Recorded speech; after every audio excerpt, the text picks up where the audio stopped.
oração não é só você que está transferindo algo para o Senhor. No momento da comunhão, no momento da oração, muita coisa Deus está fazendo em você.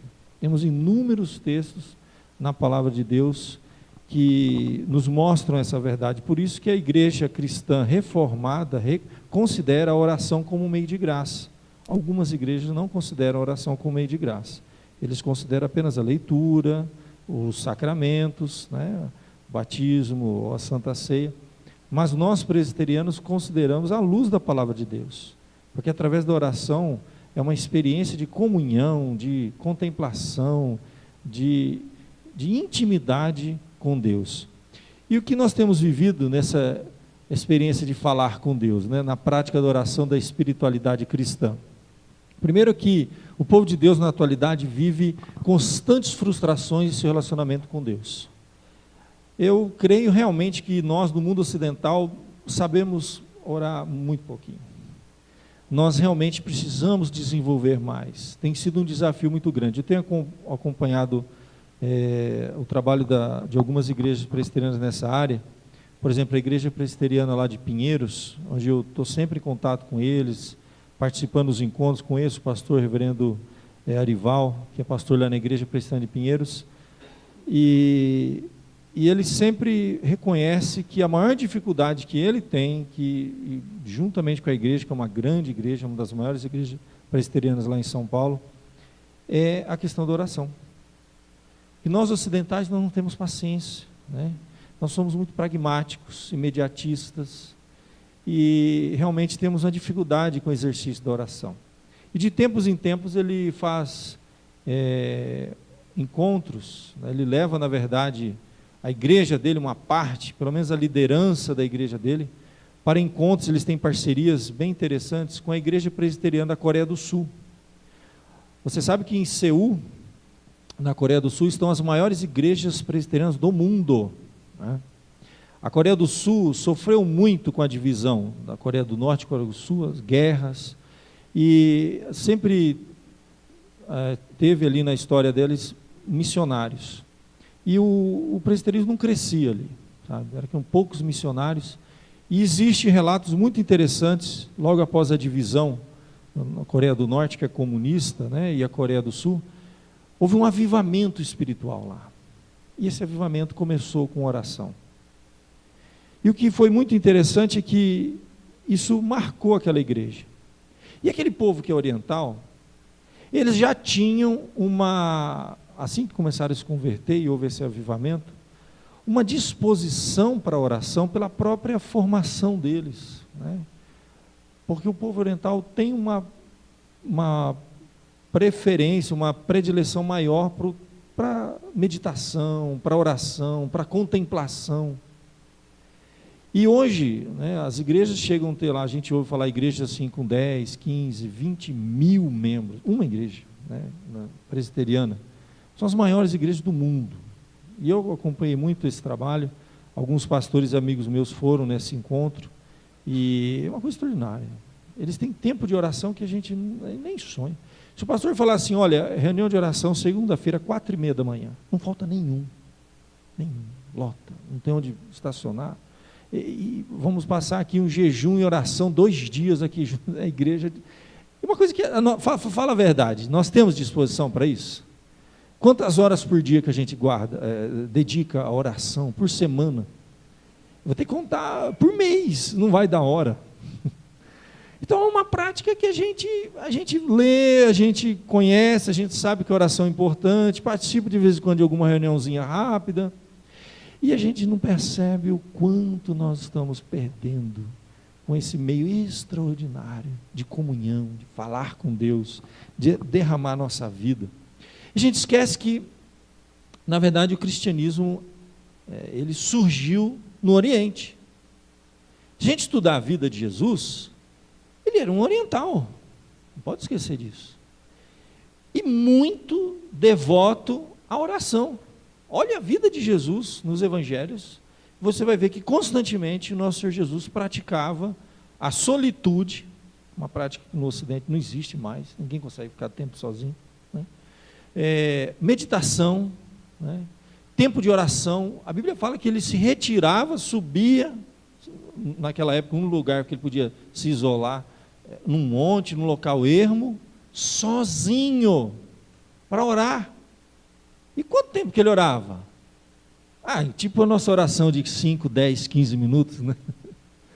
Amanhecia orando, madrugadas, horas e horas.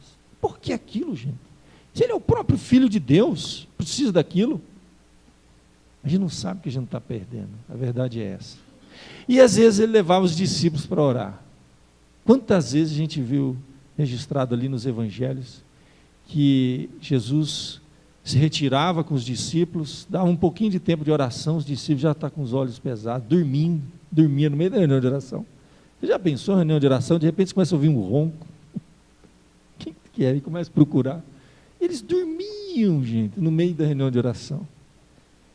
E Jesus fala: vigiai e orai para que não entreis em tentação. O espírito está pronto, mas a carne é fraca. A gente precisa aprender a orar, gente. E nós no mundo ocidental, nós somos imediatistas, nós somos, tudo é urgente, é para ontem, entendeu? Nós não temos tempo para oração. Você sabe que o tempo a gente que deve criar, mas a gente não cria. E realmente eu creio que esse é um dos maiores desafios para a igreja ocidental. E esse pastor tem ido nos encontros CEU e tem despertado a liderança da igreja dele. E ele até me fez o convite na última vez que ele foi. Eu vi o preço da passagem, falei: vou orar muito na próxima. Vou ter que orar mais. Mas foi um encontro maravilhoso. A igreja presbiteriana de CEU cobre todo o restante dos gastos, eles ficam hospedados lá. São um complexo assim que a gente não imagina, né? 20 mil pessoas reunidas num templo, é uma coisa monstruosa. Eu vi as fotos depois. E a diferença, porque tanta vida espiritual daquele povo, oração, gente. Horas e horas, vida de oração. Para envergonhar a gente, ocidental, imediatista, né? Que quer tudo para onde? A oração realmente, como eu digo, é a frustração que a gente vive, né? Uma das causas dessas frustrações tem origem nessa prática da oração, já disse. E o que realmente é orar a Deus? Será que orar a Deus é informar, pedir, exigir, decretar, ordenar? Pior foi isso, né? A gente liga a televisão, gente ordenando, determinando. Onde que você acha na Bíblia a gente determinando alguma coisa? O que realmente é oração? O cristianismo, ele passa por ondas de avivamentos, geralmente que surgem após períodos de quebrantamento, de transformação, de oração. Você sabe que nós vamos ler daqui a pouquinho uma passagem de Neemias, que é o maior exemplo que eu tenho assim de uma verdadeira oração, um estudo de caso para a gente, né? Mas antes disso, eu queria comentar com vocês sobre orar com a palavra, a lectio divina. Existe na tradição cristã um período da história que são os pais da igreja, né? É uma geração ali, os primeiros séculos da igreja cristã, e que a igreja começou a entrar num processo semelhante ao que a nossa geração vive, ao que a nossa geração vive, de imediatismo, de pragmatismo, de falta realmente disso. E alguns cristãos buscaram uma espiritualidade mais profunda. Eles são chamados pais do deserto. São aqueles que começaram a se retirar para a oração, tá? E eles desenvolveram, à luz da palavra de Deus, uma forma de oração mais bíblica, né? E muito diferente do que nós geralmente praticamos. Isso faz parte do que nós chamamos das disciplinas espirituais, né? Que é oração, contemplação, meditação na palavra. E eles oravam com a palavra de Deus, de uma forma muito diferente do que nós geralmente oramos nas nossas reuniões e nos nossos trabalhos. E pesquisando um pouco sobre isso, geralmente são 4 divisões, né, para a gente ter um tempo de oração, que você encontra bastante na internet, em alguns livros que falam sobre isso. Eu tenho alguns livros interessantes, livro do Richard Foster, é um protestante que faz um estudo profundo sobre as disciplinas espirituais. Mas eu encontrei uma divisão que eu acho que é mais completa e pode nos ajudar nessa prática, a desenvolver um pouco mais esse exercício na nossa vida, ele dividiu em 6 partes. Tá? Vou fazer essa introdução para a gente entrar no texto. Eu vou ler daqui a pouquinho com vocês. Fique tranquilo. Primeiro, é uma oração que nos prepara, uma oração de preparação. Eu posso dizer que praticamente no mundo ocidental nós temos esta oração. E só, e paramos por aí mesmo. Parece que nós sempre estamos nos preparando. Parece que nós molhamos o pé na água, sentimos e saímos. Nós não entramos, não saímos disso aqui. Essa oração que a gente faz antes de dormir, na hora que acorda, ou aquela coisa bem rapidinha assim, daquela oração rápida, Senhor, abençoe, agora eu estou a pegar a estrada, tenho um compromisso. É interessante também, ela é importante também, nos prepara para alguma coisa. Só que a gente não sai disso. Oraçãozinha de 5, 10, 15 minutos. Oração de preparação. E nós não experimentamos o que vem depois, o banquete. É como se nós ocidentais, no exercício da nossa espiritualidade, nós nos contentássemos com o antepasto. Antepasto é aquilo que é oferecido antes de vir o banquete, o manjar. Aquela coisa mais sólida, mais consistente. Antepasto aqui no Ocidente, o que é antepasto? É aquele canapé, né? Dependendo do lugar, você vai uma coxinha, né? Uma torradinha lá com um patezinho, né? É enrolação isso aí, entendeu? Eu fui uma vez numa churrascaria, daquelas churrascaria mesmo em São Paulo, né? E antes, ficava lá numa antessala, você tem o antepasto, né? Eles ficavam dando torradinha e não sei o que, não sei o que. O camarada comer tudo aquilo que eles ofereciam. Quando você chegar na hora de sentar na mesa para comer a carne, rodízio, você está cheio, entendeu?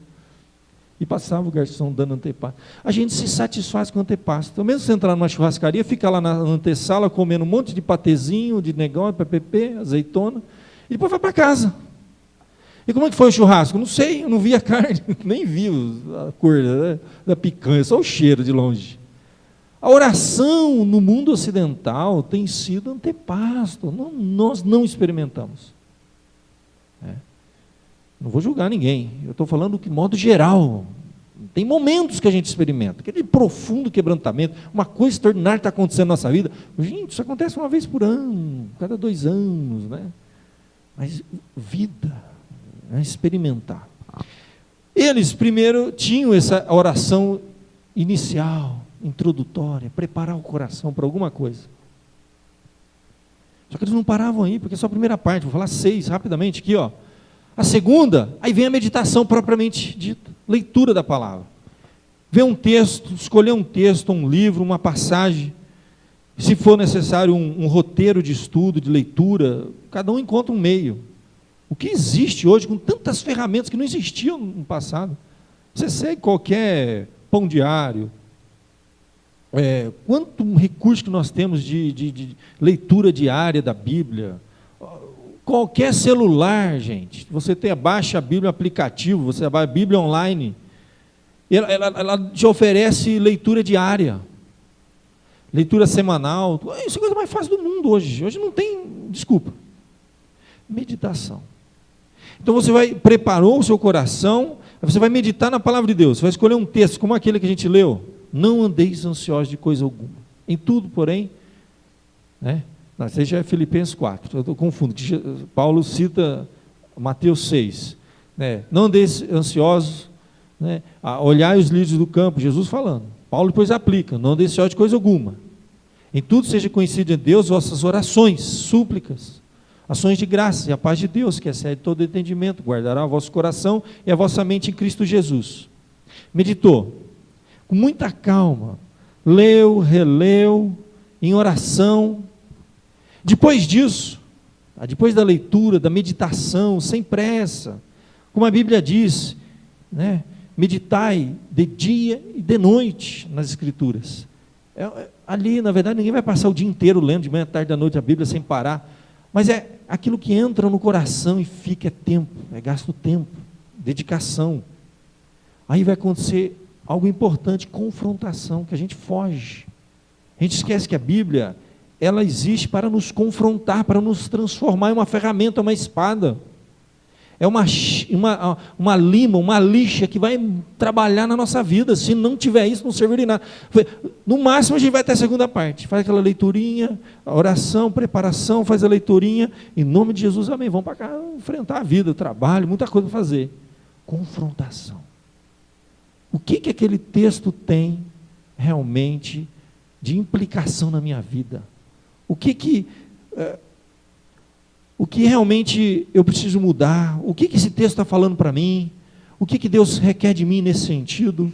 Que área da minha vida precisa ser trabalhada? Eu estou ansioso, por que eu estou ansioso? Então você tem que ser confrontado, confronte a sua vida. Né? É para deixar que a Bíblia realmente fale ao seu coração e mostre o que precisa ser feito, o que tem que acontecer. A Bíblia é um livro prático, não é teórico para ficar lá na estante. É momento da meditação, da leitura, depois tem que ter a confrontação. Como é que eu aplico aquilo na minha vida? Pensando no texto de Mateus 6 ou Filipenses 4, não andeis ansiosos de coisa alguma. Eu estou ansioso. Mas por que eu estou ansioso? Porque vai acontecer tal coisa. Mas eu já orei, eu já coloquei diante de Deus. A Bíblia fala, entrega o teu caminho ao Senhor, confia nele, mas ele fala, começa com você mesmo. Confronte-se com aquilo, sem medo. Você pode descobrir no meio dessa confrontação pontos na sua vida que estão causando aquilo. A ansiedade, a ira, a raiva, a luxúria, a concupiscência que a Bíblia fala que é o desejo exagerado por prazer. Por que eu vivo o desejo exagerado por prazer? Vai investigar, alguma coisa está sendo feita que fica instigando você. Preocupação com o dinheiro.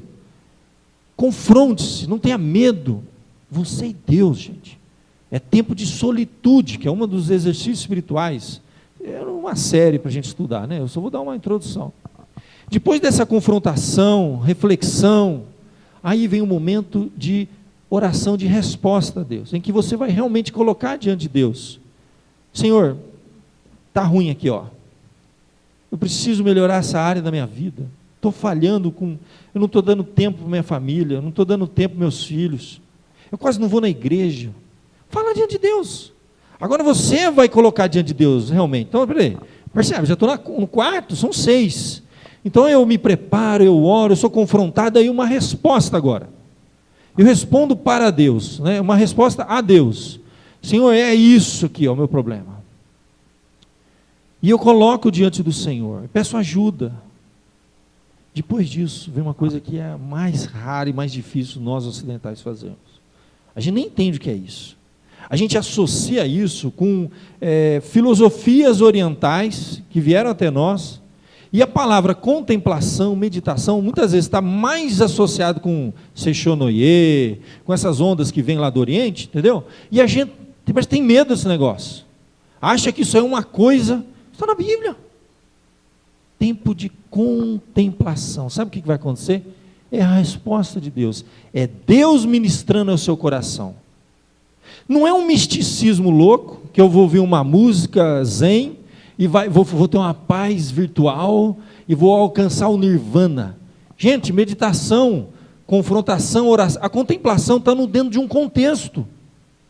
A contemplação é um tempo de silêncio, para deixar que aquilo sedimente no seu coração. Aí a gente vai entender as questões mais profundas que a palavra de Deus nos ensina sobre a oração, que oração, gente, é muito mais do que eu simplesmente pedir e receber. Coisas extraordinárias acontecem no momento da oração. A Bíblia chega a dizer que nós não sabemos orar como convém, mas que no momento da oração, o Espírito de Deus, por gemidos inexprimíveis, intercede por nós. Então a oração é um meio de graça, porque nessa hora que a gente raramente tem esse momento de contemplação, que eu não vou ler nada, eu não vou falar nada, eu vou ficar em silêncio diante de Deus e deixar que o Espírito de Deus trabalhe na minha vida. Aquelas áreas que eu estou sofrendo, que eu estou lutando. Essa parte aqui, meu querido, fala a verdade. A gente raramente consegue, porque dá tempo. Então, uma verdadeira oração não é falar, levanta e vai embora, tem passos, processos. E a palavra de Deus fala muito sobre isso. Por que Jesus ficava tanto tempo? Ele se retirava e ia para o monte, sozinho, momento de solitude. É você e Deus. Por isso que nós oramos lá, lemos lá em Mateus, quando orar, aí ele fala assim, ó, tem a oração pública, ela é importante também. Não faz como os hipócritas que oram nas praças. Interessante, eu fui ver o grego, a palavra hipócrita, a palavra plateia. Intérprete. E a palavra praça é a palavra plateia. Então, naquela época, as orações eram de intérpretes diante da plateia. Era a oração deles para as pessoas, ou para eles mesmos, mas não para Deus. Aí, a orientação de Deus foi assim, ó, entra no teu quarto, fecha a tua porta. É a ideia de você se retirar sozinho. Jesus não está falando, sobe no monte, não. Ele ia porque ele não tinha onde reclinar a cabeça, porque se tivesse um quarto ele ia entrar e ia fechar, mas não tinha para onde ele ir. O que ele fazia? Subia no monte, se retirava, tempo de solitude, ora, medita, né? Confronta, ora em resposta a Deus, e tempo de contemplação, é a resposta de Deus no seu coração. É por isso que a palavra diz assim, não andeis ansiosos de coisa alguma, mas em tudo, porém, sejam conhecidas diante de Deus as vossas orações, súplicas e ações de graças. E a paz de Deus, que excede o entendimento, guardará o vosso coração. Então, algo maravilhoso acontece conosco. Esse é o momento de comunhão, que nós ocidentais, entende? Muitas vezes não experimentamos, porque mal é mais a gente consegue passar da primeira, molha o pezinho na piscina, lá, legal, vou embora. Isso exige tempo da gente, não é fácil. Dedicação, exercício, disciplinas espirituais, oração, meditação, confrontação, contemplação. Por que eu oro e eu não tenho paz? Porque eu estou orando muitas vezes errado. Porque eu peço e não recebo, porque eu estou pedindo errado. A Bíblia fala isso. Nós não sabemos orar como convém. Precisamos aprender. Por isso que os discípulos começaram a sofrer no exercício da oração. Aí eles pediram, Senhor, ensina-nos a orar. Eles não sabem orar. E a gente acha realmente, eles acham que eram muito ignorantes, eles não sabiam orar mais do que a gente. E eles pediram, Senhor, ensina-nos a orar. E eu te digo, muitos de nós não sabemos orar. Por isso que Deus muitas vezes não age, por isso que Deus não opera, por isso que paz não vem, por isso que não há transformação, não há contemplação, não há confrontação, não há nada. A oração envolve tudo isso, gente. Não é uma ação mística isolada. É usada a razão, eu me confronto, eu medito, é usado o tempo, é usado, o meu espírito está na presença de Deus, né? O Espírito Santo está agindo em mim, como Paulo diz lá na carta aos Romanos capítulo 8, gemidos inexprimíveis. Eu não ouço nada nessa hora, mas o Espírito Santo age em mim. É algo extraordinário, é tempo de comunhão, de profunda experiência com Deus, não experiencialismo vazio, sem conexão com a palavra de Deus, gente. Que muitas vezes, alguns movimentos buscam, mas está longe. É experiência pela experiência, ninguém quer isso. Mas, gente, Deus não é uma teoria num livro morto. A palavra de Deus é viva. O Espírito Santo é vivo. Ele age em nós, opera. É uma pessoa. A Bíblia diz assim que nós devemos nos encher do Espírito Santo. É nessa hora que nós começamos a ficar cheios do Espírito Santo. É que o Espírito Santo age em nós, opera e realmente faz coisas extraordinárias. E por fim, gente, aí vem a última parte. A ação, aplicação na minha vida. O que precisava mudar, que eu já fui, então, confrontado pela palavra de Deus, já derramei diante do Senhor, me ajuda a vencer essa área da minha vida, já tive tempo de contemplação, em que o Senhor me fortaleceu a minha fé, estive lá, eu me levanto fortalecido. Você tem que levantar da oração diferente do que você começou, aí de fato eu vou aplicar aquilo na minha vida. Então orar não é um negocinho, percebe? Precisa de tempo. Cadê o tempo? Não tem. Então vamos fazer assim, ó, fazer aquela oraçãozinha, ela molha o pé, vamos embora. Nós vivemos frustrados na nossa vida espiritual. Porque se nós experimentássemos isso com profundidade, nós nunca íamos perder um culto na nossa vida. Esse é o momento mais sublime. Porque eu ter prazer de estar na presença desse Deus que eu já tive muito tempo com Ele. Eu tenho intimidade. Aquelas pessoas do passado na Bíblia, eles não eram mais poderosos do que nós. Eles eram de carne e osso como eu e você. Eles não eram pessoas especiais. Eles eram pessoas que sabiam orar. Eles tinham comunhão com Deus. A Bíblia fala que eles andavam com Deus. Enoque andou com Deus, Abraão andou com Deus, Noé, esses homens andaram com Deus. Como é que a gente anda com Deus? Sim, gente, tem tempo. E na hora da aplicação é vida. Deus vai estar lá. É coisa extraordinária. Que eu queria experimentar mais na minha vida. Eu queria pedir a Deus, Senhor, me dê força, sabedoria, tempo, para mim experimentar isso na minha vida. Então, o resto é consequência, gente. O pastor não vai precisar insistir, um camarada vir na igreja, não ficar insistindo para ele ter compromisso com as coisas de Deus. Isso é consequência natural de quem já foi ministrado pelo Espírito Santo, quem tem discernimento da palavra de Deus, quem não depende de 1 milhão de pessoas para que ele tenha vida com Deus. Ele tem vida com Deus, agora ele vem aqui junto, para que em um culto solene, né, na congregação dos filhos de Deus, Jesus é o mediador, não é pastor que é mediador, não sou sacerdote nesse sentido. Agora nós, né, um grupo de filhos de Deus, que tem tempo com Deus, comunhão com Deus, experiência com Deus, que ora e vê Deus respondendo, e as coisas acontecem, é real, cheio do Espírito Santo. Eu não quero perder um culto à noite, porque é o grande momento, aqui é o pico, é o ápice da minha semana, onde eu derramo a minha vida em louvor e adoração junto com os irmãos, onde eu tenho comunhão horizontal e vertical, vida espiritual. Um filho de Deus ficar em casa, porque, irmão, ele não vive isso aqui, ele não tem comunhão com Deus, por que vai ter com os irmãos? Virou religião, vou bater cartão de vez em quando. Isso não é espiritualidade, gente. Isso não é, preciso questionar até a nossa conversão, se a minha vida espiritual está nesse nível. O Senhor tem misericórdia de mim. Contemplação da palavra, confrontação. Se a única confrontação que você tem é domingo à noite, meu irmão, você não vai crescer espiritualmente nunca, porque as confrontações mais profundas são nessas horas, porque nós sabemos aquilo mais profundo da minha vida, onde precisa mudar e melhorar, mas não queremos mexer, deixa lá, não mexe.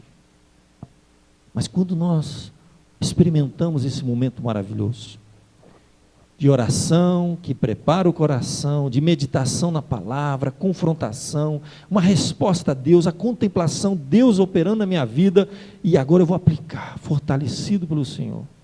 Isso é extraordinário, gente, maravilhoso. Eu queria experimentar mais isso na minha vida, e desafio você a experimentar.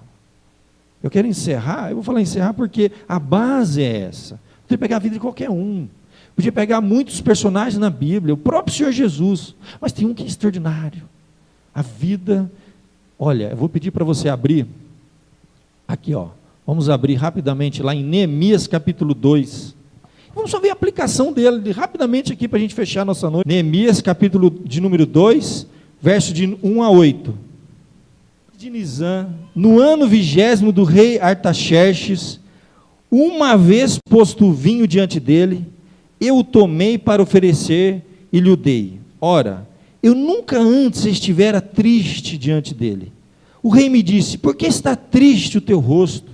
Se não estás doente, tem de ser tristeza do coração. Então temi sobremaneira. E lhe respondi: viva o rei para sempre. Como não me estaria triste o rosto, se a cidade onde estão os sepulcros de meus pais está assolada, e tem as portas consumidas pelo fogo? Disse-me o rei: que me pedes agora? Então orei ao Deus dos céus, e disse ao rei: se é do agrado do rei, e se o teu servo acha mercê em tua presença, peço-te que me envies a Judá, a cidade dos sepulcros de meus pais, para que eu a reedifique. Então o rei, estando a rainha assentada junto dele, me disse: quanto durará a tua ausência?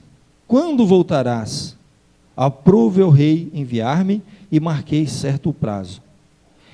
E ainda disse ao rei: se ao rei parece bem, deem-se-me cartas para os governadores da além do Eufrates, para que me permitam passar e entrar em Judá, como também carta para Asaf, guarda das matas do rei, para que me dê madeira para as vigas das portas da cidadela do templo, para os muros da cidade e para a casa em que deverei alojar-me. E o rei mas deu, porque a boa mão do meu Deus era comigo. Interessante isso aqui, porque quando nós lemos Neemias 2, nós vemos essa partezinha quando ele fala assim, que o rei pergunta, aí ele diz assim, então orei, né? E aí ele falou, parece que foi aquela oração, só que a gente esquece o que aconteceu antes disso, o tempo que ele teve com Deus, que se preparou para aquele encontro, é extraordinário. Vamos pedir a bênção de Deus para aplicar isso aqui na sua vida, para que você olhe a vida de Neemias e fale, Senhor, eu quero experimentar isso na minha vida. Olha que coisa linda. Neemias, no hebraico Yahvé consola, viveu este acontecimento no ano 446 a.C. Vamos entender quem era Neemias, o que estava acontecendo. Jerusalém estava sob o domínio persa, né? Em vez de deportar e transportar o povo cativo, o exemplo da Síria, Babilônia, que ocorreu no passado, eles libertavam e dominavam politicamente os povos. Então esse era o contexto em que o povo de Deus vivia no ano 446 a.C., e Neemias estava agora nesse momento, ele estava servindo como copeiro do rei. O copeiro, era muito comum isso acontecer, ele pegavam pessoas assim, você lembra do caso de Daniel, Mesaque, né? Aquela turminha dele, eram pessoas mais capacitadas, mais bem preparadas, o rei trazia para perto de si. O copeiro não era qualquer um, o copeiro era uma pessoa muito preparada, era uma pessoa que muitas vezes servia até de conselheiro do rei, tinha intimidade, tinha relacionamento com o rei. Vamos lá. Então, nesse período era comum pessoas alcançarem altos postos no governo. Neemias ocupava a honrosa incumbência de copeiro, tá, do rei Artaxerxes Longimano, em Suzã, no ano 446 depois de Cristo. E o que vai acontecer aqui? Na verdade, ele vai receber no capítulo 1, se você voltar um pouquinho a Bíblia, você vai ver no capítulo 1, que ele vai receber a visita, tá, de alguém próximo da família dele, que vai declarar para ele tudo o que estava acontecendo com o seu povo, os problemas que ele estava enfrentando, e a Bíblia nos fala que ele vai ter um profundo quebrantamento, ele vai ter tempo assim, de oração, que ele vai se colocar diante de Deus. Então, a resposta que ele vai ter quando vai ser solicitado, me conta como é que estão as coisas em Jerusalém e tudo mais, né? E aí no verso 3 disseram assim, olha, os restantes que não foram levados para o exílio, se acham lá na província, estão em grande miséria e desprezo, os muros de Jerusalém estão derribados, as suas portas estão queimadas. Então, ele recebeu uma má notícia, um problema que bateu nele. É como se você tivesse recebido notícia que alguém que você ama muito, uma pessoa querida, passando por um grande problema. A má notícia veio, o problema vem, faz parte da nossa vida, não tem como a gente fugir disso. O que fazer nessa hora? E aí olha que coisa interessante, o verso de número 4 nos mostra a reação dele. Tendo eu ouvido essas palavras, assentei-me. Olha só, assentei-me e chorei, e lamentei por alguns dias, e estive jejuando e orando perante o Deus dos céus. Eu estive jejuando e orando. Isso aqui é um exercício, ele tem um desafio, um problema, então ele se coloca em oração na presença de Deus, ele se quebranta, confronta, entende? Ele lamenta. A confrontação pode mover muitas coisas no nosso coração. Se tiver algo para mudar, vai haver o verdadeiro arrependimento. Enquanto não tiver, não vai haver. O reconhecimento, a mudança, a transformação, vem desse momento. É que ele chora, lamenta e por dias, antes dele estar preparado para o rei perguntar a ele, tá na lata? Ele não só disse o que precisava, mas ele até orientou, falou, faz o seguinte, me dá uma carta para isso, e se puder me dar mais isso, está tudo pronto. Mas foram dias e dias de preparação para aquele momento. E olha que coisa interessante, alguns dias, cerca de 4 meses, porque no capítulo 1, verso 1, no mês de Quisleu, no ano 20º, novembro e dezembro, foi o período que ele teve, olha, depois no capítulo 2, verso 1, quando ele encontra com Artaxerxes, no ano 20º do rei Artaxerxes, no mês de Nisan, março, abril. Então passaram-se meses de quebrantamento, de contemplação, de confrontação. Ele confessou, ele reconheceu que o povo que ele representava tinha se afastado, tinha quebrado a aliança. Você tem que ler a oração dele, que é uma oração que alguém que foi confrontado, que reconhece, que coloca diante de Deus. Está aí no verso 5 e diante.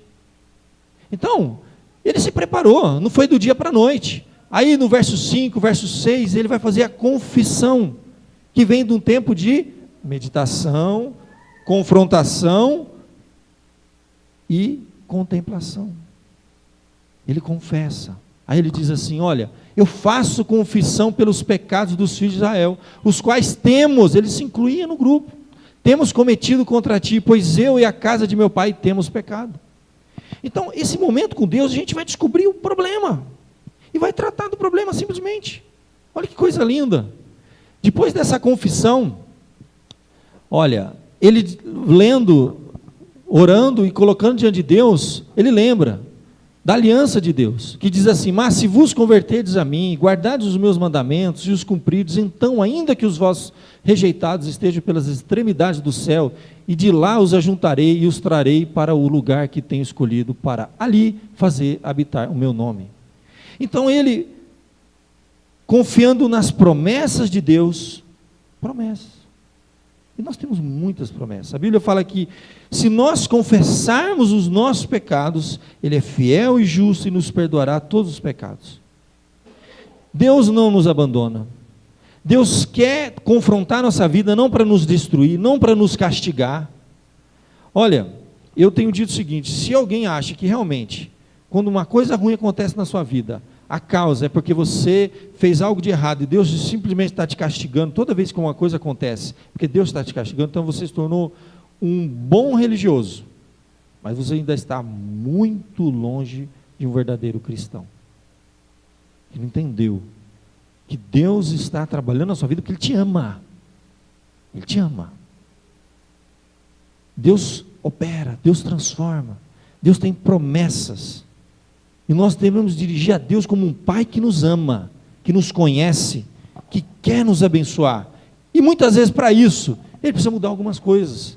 Ele precisa nos confrontar, Ele precisa mudar como um pai ama o filho. E corrige.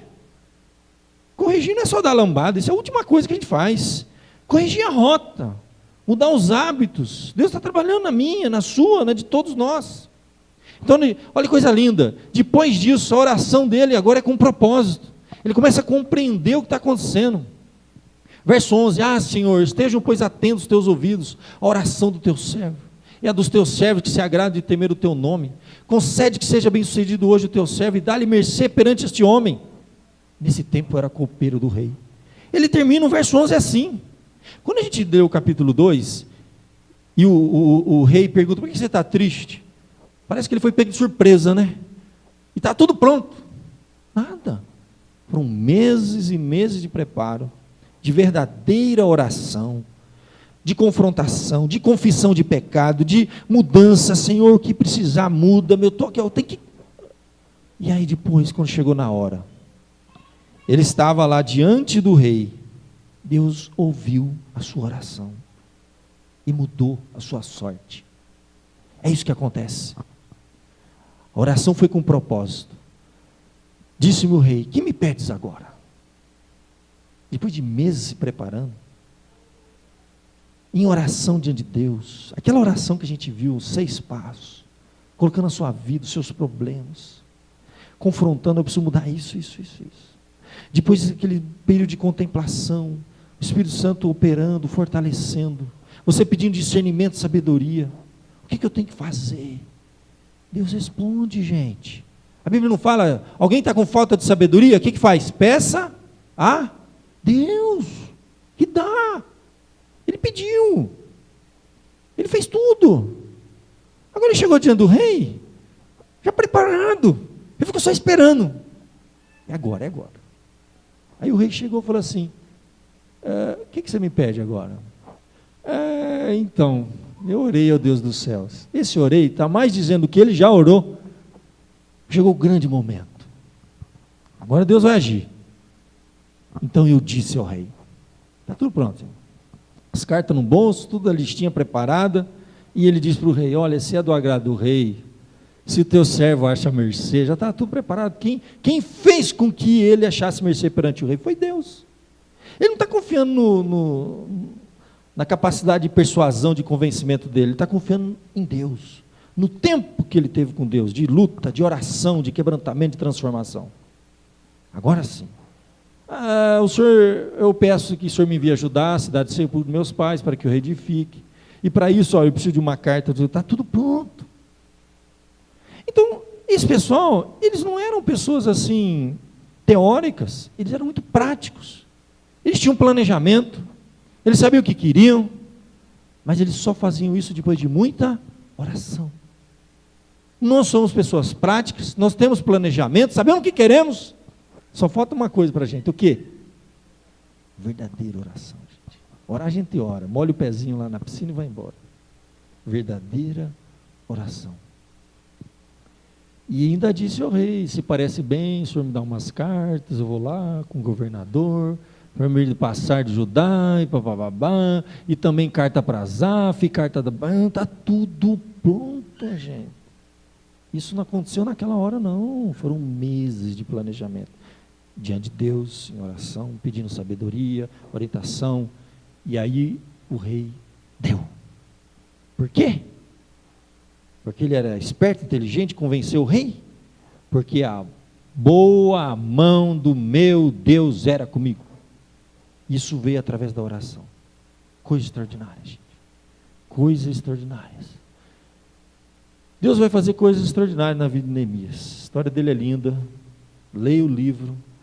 Ele vai receber o título persa de Tishrat, que significa governador. Uma carta branca para ir lá e reconstruir uma nação, gente. Foram dias e meses de oração. Mas depois, ele vai fazer coisas assim que ninguém entende. Como que faz isso? Olha que coisa. Neemias realizou a notável tarefa de reconstruir muralhas em 52 dias. Se você ler a história, foram séculos. Tá? Dezenas e dezenas de anos, eles não conseguiam reconstruir. A nação estava destruída, os muros derribados. E ele vai em 52 dias reconstruir uma nação. Para a gente pensar e refletir. Vimos que Neemias foi um homem de oração. Sabia lamentar, confessar, chorar. Seguia realmente a verdadeira oração. Foi confrontado pela palavra. Derramou sua vida diante de Deus. Confessou.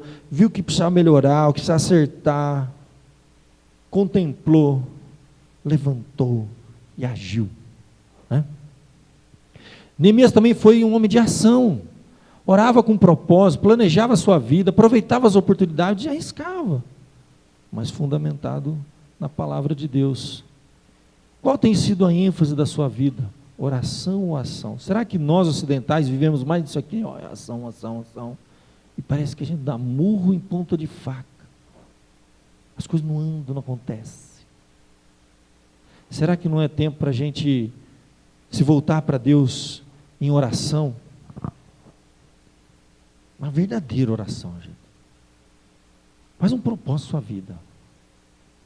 Faz o seu retiro espiritual de oração. Tenha um tempo com Deus. Feche os seus olhos, coloca diante do Senhor, faz um propósito. Senhor, eu preciso resolver isso na minha vida. Não dá mais para levar desse jeito. Eu quero ter tempo com Deus. Você encontra na sua agenda, abre uma brecha lá. Escolhe um dia da semana, algumas horas do dia. Coloca a sua vida diante de Deus. Feche seus olhos. Enquanto os nossos irmãos vêm à frente, nós vamos orar. Colocar nossa vida na presença de Deus.